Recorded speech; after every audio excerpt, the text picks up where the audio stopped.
Ladies, gentlemen, and hurrah of all ages, Diablo 4 as a game never really has a moment in time without something interesting to talk about with it. And today we have a number of topics to explore, including information on the usual dev stream that will be happening to talk about changes to Season 6 and Patch 2.0 that have been made after the PTR that happened and all the feedback that we gave from it. Tangential to that, a roundup of any of the changes that were in the PTR that weren't documented in the patch notes that happened themselves beforehand, so the not necessarily hidden stuff, but more so just things that sort of snuck past. And then finally, there's been a lot of recent stirrings after it was revealed just how much money Diablo 4 has made from microtransactions since launch, so we'll go through all of that. But first, before we start, I do want to take a moment to just express a bit of sympathy for those that have been recently laid off from Blizzard.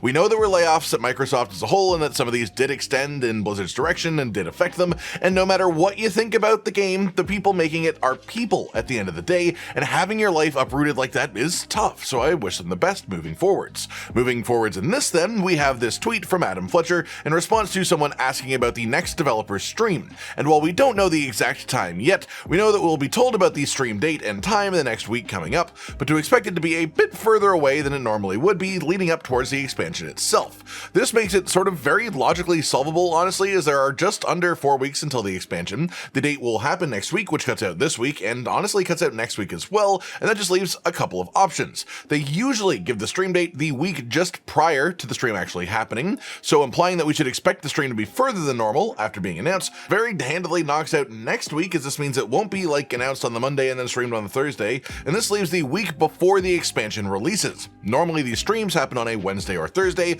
so I'm going to pin my tail on the donkey with this one by saying we should expect the developer stream to happen on either October 2nd or October 3rd. Past that, one more official thing to talk about here. Just less than a day ago, the official Diablo 4 YouTube channel released a new video going over both a recap of the story of the base game, but then leading into a sort of explanation of things going on between the end of the game's campaign and the start of Vessel of Hatred. Some of this stuff is already things that we've seen in trailers or had explained to us otherwise, but we have had some new background on what is changing in the world as a whole. The first thing brought up here are the Burnt Knights, a sort of new faction, a faith militant group of soldiers that used to be part of the Cathedral of Light, and they followed Inarius into the battle in Hell, and these are survivors who made it back afterwards. They believe themselves above the church, that they know what's better, and that their goal is to take down both Lorath and Neyrelle to make them pay for what happened. These are of course our companions, so this will affect us as the character.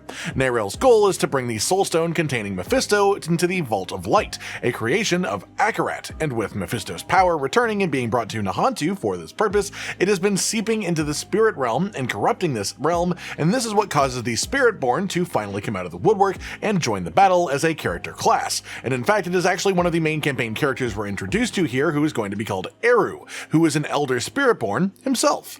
Then following this, we have a full list of the changes that existed in the 2.0 patch PTR that weren't in patch notes or discussed beforehand, put together by Wowhead.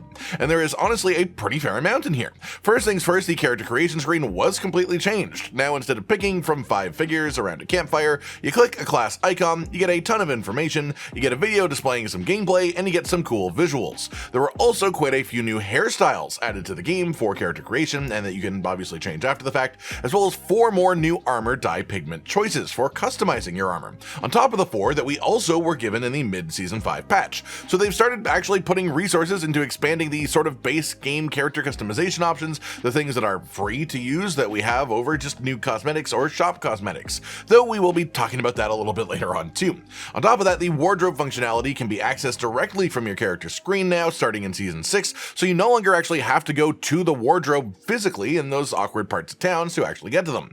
The renown rewards as well have been fiddled with in the game, with now the 4th renown reward of a region being the paragon point bonus, and the 5th being maximum obols, basically just making it far easier to get the paragon points, which are the most important reward, and stopping players from having to fully finish out a region to get them. This is a bit more of a big deal than you may anticipate as well. In the Vessel of Hatred expansion, we will of course be having a new region in Nahantu, and with the new region will be another set of renowned goals for this area that we'll actually all have to do for the first time in a number of seasons, because these have transferred over characters for quite a while now. Gem fragments can now also be exchanged for other types of gem fragments, which is fantastic for someone like a critical strike focused rogue, for example, who would otherwise need like 6 or more massive piles of emeralds just from raw emerald fragments. Murmuring Obol costs were reworked, as were masterworking costs too, with a note that now there is only one masterworking material on the PTR instead of 3 like there are on live, and the amount that you get from activities and spend on upgrades just increases exponentially at higher ranks to sort of simplify the system. There are 2 new mounts that you can buy at the stables in this patch as well, so cool, funky, different animal mounts are no longer real money purchase only because these are panthers, and this is great to see. There are new Whispers of the Dead reward options, which are caches of gold or gem fragments, and new Whispers of the Dead objectives to specifically do the ladder summon bosses. Past that, there is a number of smaller changes too, but one of the biggest and important ones among these is that the buff bar for characters now has a second row that goes above, so it's much harder to have so many buffs that you can't see all your buffs and track the things you need to. You still can, it's just harder to get to that point, and this is a pleasant change for sure. Then we have the big topic of discussion over the last couple of days that has been going around the community, and it's about microtransactions and how much money Diablo 4 has made in general. Before we get into this, I think it's important to lay the sort of ground rules of your expectations from me here. I am perfectly fine with cosmetic microtransactions. I just don't think they're a problem. I don't think they prey on people the way that power increasing things do. I think they are less acceptable in a full-priced game, of course, especially one that also has full-priced expansions coming out, so you can't just explain it away as the sort of engine of live service, because obviously the expansion is that, and also the battle passes, but I think that it is sort of in a gray area right now with Diablo 4, and it makes me a little bit unhappy that they exist, but it doesn't make me stop supporting or playing the game. It's not that bad, which honestly is sort of a problem because that's exactly the state that they want us to be at. They want it to be at the exact limit of what we're okay with. The main hullabaloo about this then tracks back to an article from GamePressure.com, which found a LinkedIn entry for a senior product manager for Diablo 4.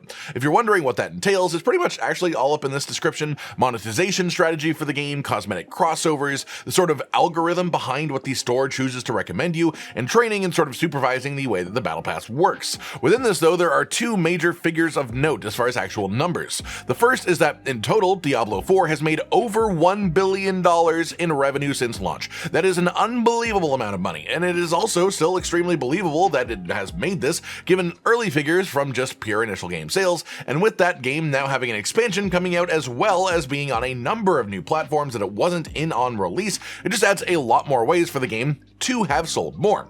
But along with that 1 billion number that we see as an overall sort of earnings for the game, we also see that the game has made over $150 million out of that purely from microtransactions from the shop and the bundles. This is sort of a crazy amount of money to think about. It isn't insane to think 15% of the game's revenue or so has come from microtransactions. That's actually a relatively expectable percentage, but to think the amount of raw money that turns into is $150 million is crazy. That said, in a perfect world, there wouldn't be a problem with this, but the main thing that people have brought up a ton is the sheer lack of parity between quality and shop cosmetics and the base game cosmetics, the free stuff. The shop goes unbelievably hard sometimes. It goes very over the top and makes incredibly unique sets meant to, well, sell themselves to you with their visuals. But for most classes, a lot of the base game armor sets are sort of dull and boring and don't really have enough of a reach to expand to the different parts of the class fantasies for that class. And more importantly than that, with multiple new armor sets being added to the shop each season for each class,